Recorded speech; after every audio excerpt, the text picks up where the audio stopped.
Hakeem.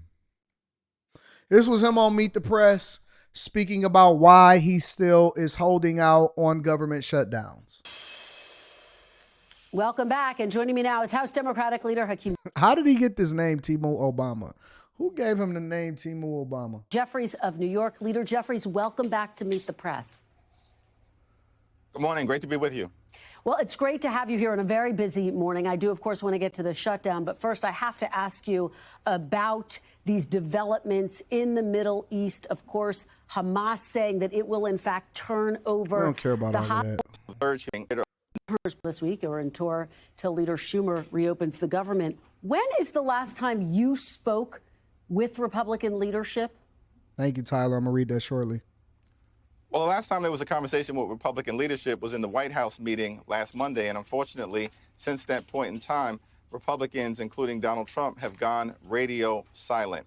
And what we've seen is negotiation through deep fake videos, the House canceling votes, and of course, President Trump spending yesterday on the golf course. That's not responsible behavior. As Democrats, our view is that we will find bipartisan common ground with our Republican colleagues to reopen the government, to actually pass a spending bill that meets the needs of the American people. But we have to decisively address this Republican health care crisis that is devastating hardworking American taxpayers. You know, Democrats are demanding an extension of Obamacare tax credits, which expire at the end of the year, as well as other health care benefits for the funding bill. Here is what the vice president said about that this week. Take a look.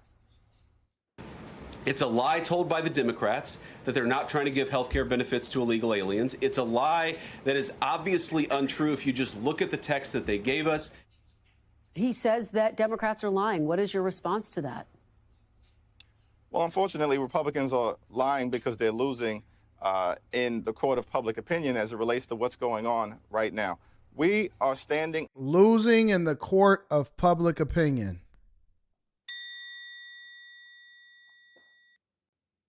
Republicans are on a historic run. I can't even think of anything more historic than the run that Republicans are on right now. And he's saying that Republicans are losing in the court of public opinion. In the court of public opinion as it relates to what's going on right now. We are standing up for the health care of hardworking American taxpayers, of working class Americans, of middle class Americans, and everyday Americans who have seen over the last several months Republicans pass their one big ugly bill, largest cut to Medicaid in American history. Hospitals and nursing homes and community-based health clinics are closing all throughout the country, including in rural America. If Republicans continue to refuse to extend the Affordable Care Act tax credits, tens of millions of American taxpayers are going to experience dramatically increased premiums, copays, and deductibles. And that information from their insurance companies is going out right now. Now, federal law clearly prohibits the expenditure of taxpayer dollars to provide health care to undocumented immigrants, period, full stop. And no Democrat on Capitol Hill is trying to change that law. But Leader Jeffries, let me ask you, because as you just mentioned, you are also calling for a complete rollback of the Medicaid cuts, which Republicans just passed. They say it's a non-starter. Why include that? Why not just focus on your argument that you want to see those Obamacare tax credits extended, which expire at the end of the year? This Republican health care crisis is all-encompassing, and it has been devastating to the well-being of the American people. We're talking about people in rural America, working-class America, urban America, small-town America, the heartland of America, and black and brown communities all throughout America. Now, we have made clear that in terms of what's immediately in front of us, there, of course, is an urgent need to address the Affordable Care Act and the Republicans' refusal to extend these tax credits. What we're talking about here is a dramatic impact on real, everyday Americans. A married couple of two, for instance, that makes $88,000 a year, a modest amount, currently pays about $8,000 a year in their health care insurance. That's already too much.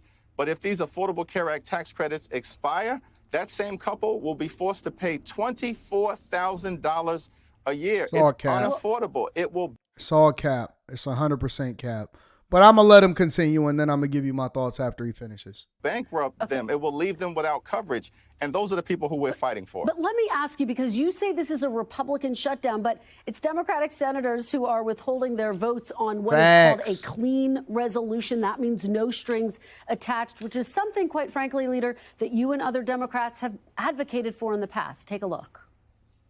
You do not use the threat of shutting down government to try to advance your policy agenda. First thing that the House has to do is pass a clean 6-week CR. A continuing resolution that is at the fiscal year 2023 levels is the only way forward.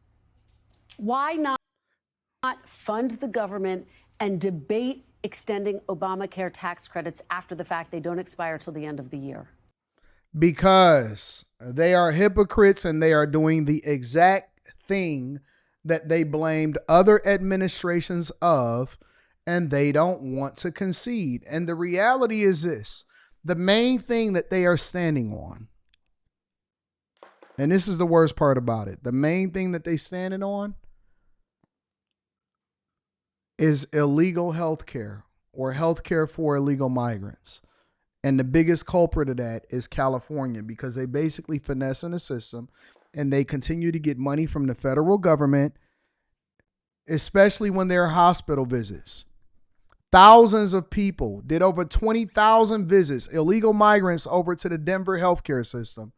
And they got reimbursed back from the federal government, which also allows for them to be able to plug budget deficit holes. And California has been finessing the system for a long time. See, when Donald Trump first talked about draining the swamp a long time ago, and I mean like all the way back in 2016, 17, this is the swamp. The swamp isn't any overt or covert racism or anything like that. Do you know what the swamp is? The swamp is what happens behind closed doors, because the biggest culprits for leveraging loopholes to ensure that them, their buddies, their friends get rich, they have insider information, and more importantly, they can leverage the finesse in the federal government in order to continue to get rich, which is basically on the backs of who?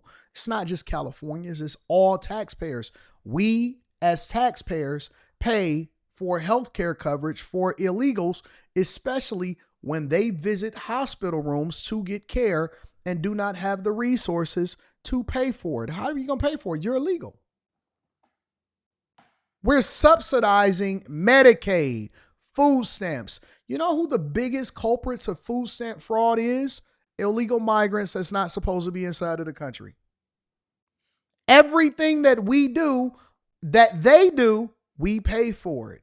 And somebody is getting a kickback. Somebody is plugging budget deficits. Somebody is using that to make sure. Do you know that now that Trump is, because he's just going to do it system by system, person by person, situation by situation, state by state. See, if they solve for the crime for the illegal migrants inside of Chicago or inside of Los Angeles or inside of California or inside of Denver, then that means that the joyride is over. Now they actually have to balance their budget, pre-pandemic COVID era budget. Now they have to actually lean on a real budget, or they got to do what they're supposed to do, because the devil is a lie, right? The emperor ain't got no clothes on. It's going to force them to have to come clean, because all of this lying that they've been telling y'all all this time, it's going to have to come to a halt. You're going to see bankruptcies of cities. You're going to see states like California almost completely collapse. You're going to see places like New York become even more socialist, because they're holding on to a system that has been oppressing them for a long time. Illegal migrants was the only other play, because as you get older, you never hear somebody say, hey, listen, I switched over from being Republican to being Democrat. Unless they got a boyfriend, unless their boyfriend got a boyfriend. Usually the only people that switch over to being Democrat that was held accountable and was raised to be conservative are people that decide that they want to surf the rainbow. And that's just the truth. Nobody in their right mind grow up and say, you know what? I'm switching over from being conservative to liberal. It's usually the other way around. 98% of the time, they're switching over from being liberal to conservative because they realize that it's all a lie. It is a reason for it. And so while they sit here and lie to you to your face, you have to ask yourself, are they the real enemy? Is it the people that's telling you the truth, or is it the people that continue to keep the veil over your face? The real system is the colleges that indoctrinate you to be liberal.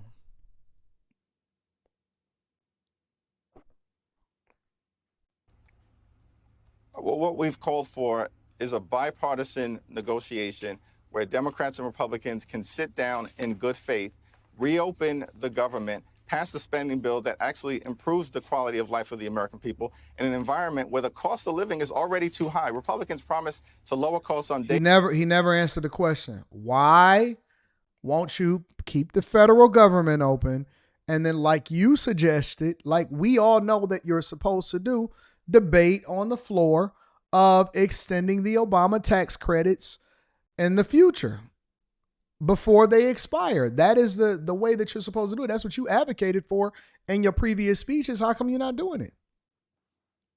Day one, costs aren't going down, they're going up. And if these Affordable Care Act tax credits are allowed to expire, premiums and healthcare costs are going to skyrocket. And America is already too expensive for the American people because of the Trump failed policies, the Trump tariffs, and this will make things worse. So we just want a bipartisan negotiation that addresses I'm surprised the that NBC even asked the question, to be honest with you. crisis at the same period of time with the fierce urgency of now. Let me ask you, because the administration has personally targeted you with memes throughout this negotiation. We'll show a screenshot of one of the videos. This was put out by the president. The president also called the Democrats the party. Yeah, I like the sombrero, but I can't even. I mean, but it just is what it is. In all seriousness, they finessing y'all. They've been finessing y'all for a long time. And at some point, you're going to wake up. And I hope that it's not too late. I hope it's not by the time that you're 50 and you poor. And then you want to start having an epiphany. Oh, you know what? I'm really conservative with my thoughts and my views and how I would like my children to be raised. It usually don't even hit you until you have kids. And if you decide that you don't want to dress your little boy up in a dress, then you would like for them to marry a girl, right? You would like for them to be a boy because they are biologically male. You would like for your daughters not to be feminists and not to work themselves into being big backs, but to ultimately leave that to the men. You would like for illegals not to get your tax dollars. You would like clean streets, good businesses, American jobs, strong schools. I'm like, all of these are conservative values. None of this stuff is mind-blowing. No new wars. But for some of y'all, it's going to be too late by the time that you figure it out.